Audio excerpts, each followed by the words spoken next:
नमस्कार. बुद्धिमत्ता चाचणी या विषयातील सांकेतिक भाषा या घटकातील आकृत्या, अंक, अक्षरे या उपघटकाचा आज आपण अभ्यास करणार आहोत.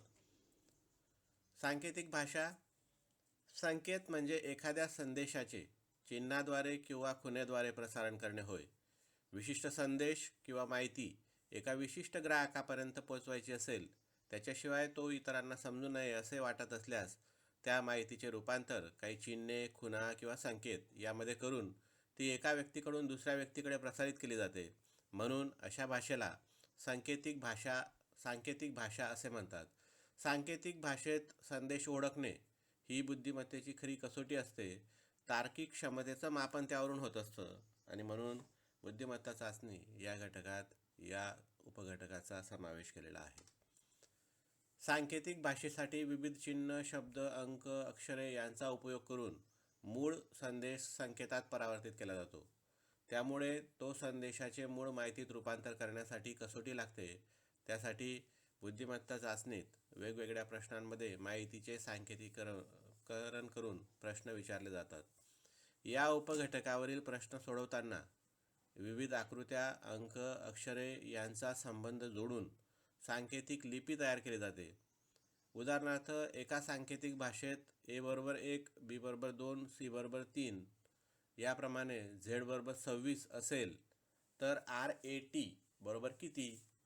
या उदाहरणामध्ये RAT या शब्दासाठी कोणते अक्षर येतील असा प्रश्न आहे. त्यासाठी प्रत्येक अक्षराला इंग्रजी अक्षरमालेप्रमाणे क्रमांक दिले आहेत. म्हणून R=18, A=1, T=20, म्हणून RAT=18/120.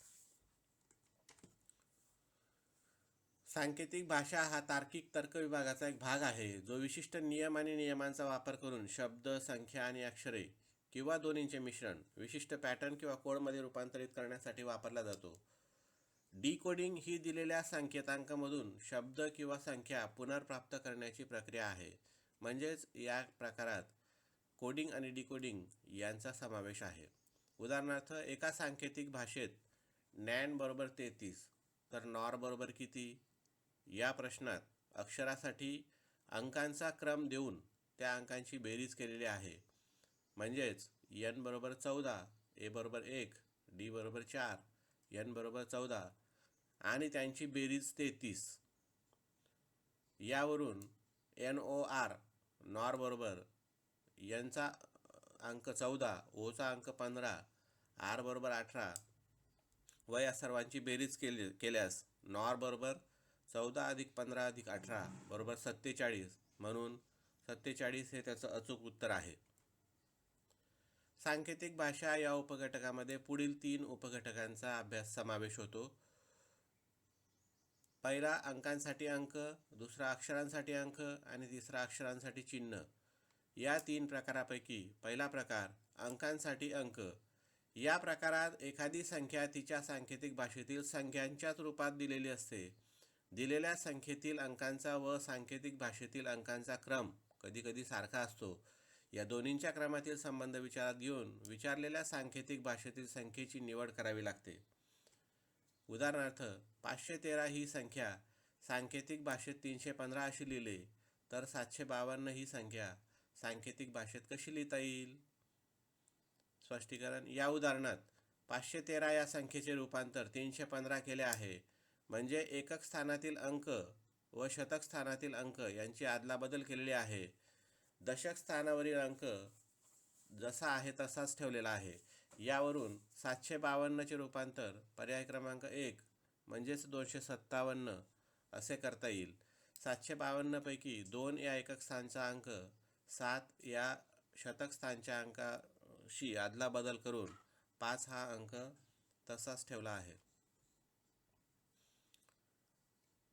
दुसरा प्रकार अक्षरांसाठी अंक. या प्रकारात शब्दांच्या ऐवजी सांकेतिक भाषेत अंक वापरले जातात. कधीकधी शब्दातील अक्षरांसाठी संख्येतील एक अंक असतो.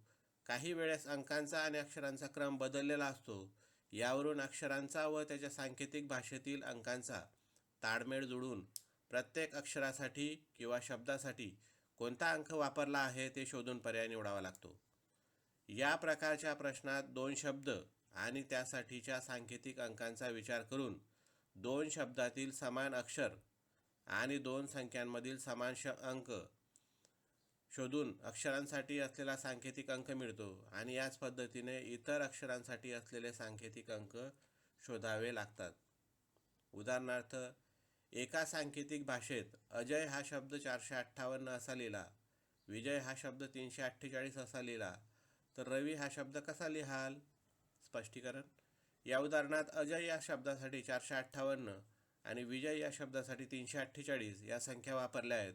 म्हणजेच ज आणि य यासाठी 4 व 8 हे अंक वापरलेले दिसतात. तसंच उर्वरित अ साठी 5 तसेच वी साठी 3 हे अंक वापरलेले आहेत. आता विचारलेल्या रवी या शब्दात वी साठी 3 घेतल्यास पर्याय क्रमांक 2 मधील 63 या संख्येतच 3 हा अंक असल्याने र साठी 6 अंक येईल व 63 हे त्याचं अचूक उत्तर असेल. तिसरा प्रकार, अक्षरांसाठी चिन्हे. या प्रकारात काही शब्द आणि त्यांच्यातील अक्षरांसाठी सांकेतिक भाषेचा वापर करून चिन्हांचा गट तयार केलेला असतो. शब्दातील अक्षरांसाठी चिन्हांच्या गटातील एक चिन्ह निर्देशित केलेले असते. काही वेळेस दिलेल्या शब्दातील अक्षरांचा क्रम व विचारलेल्या चिन्हांच्या गटातील चिन्हांचा क्रम भिन्न असतो. अशा वेळेस त्या अक्षरांची व चिन्हांची तुलना करून प्रत्येक अक्षरासाठी मानलेलं चिन्ह शोधून उत्तराचा पर्याय निवडावा लागतो. यासाठी प्रश्नातील शब्दांपैकी 2 शब्द किंवा शब्दातील 2 अक्षरांपैकी 2 अक्षरे व त्यासाठीचे सांकेतिक चिन्ह यांची निवड करून इतर शब्द किंवा अक्षरांसाठी असलेले चिन्ह शोधावे लागते. उदाहरणार्थ, एका सांकेतिक भाषेत कमल बरोबर रमन बरोबर हे चिन्ह तसेच पवन बरोबर हे चिन्हे, तर नमन हा शब्द कसा लिहिणार? स्पष्टीकरण. या उदाहरणात कमल, रमन आणि पवन या 3 शब्दांऐवजी लिहिलेली चिन्ह या ठिकाणी दिसत आहेत. म्हणजेच कमल व रमन नुसार म बरोबर हे चिन्ह, रमन व पवन नुसार न बरोबर हे चिन्ह. म्हणून या उदाहरणात नमन बरोबर या चिन्हाचा उपयोग होईल. पर्याय क्रमांक 1 हे अचूक उत्तर असेल. अशा प्रकारे या उपघटकावरील उदाहरणात तर्कशास्त्रीय पद्धतीने सांकेतिक भाषेत रूपांतर करावे लागते. धन्यवाद.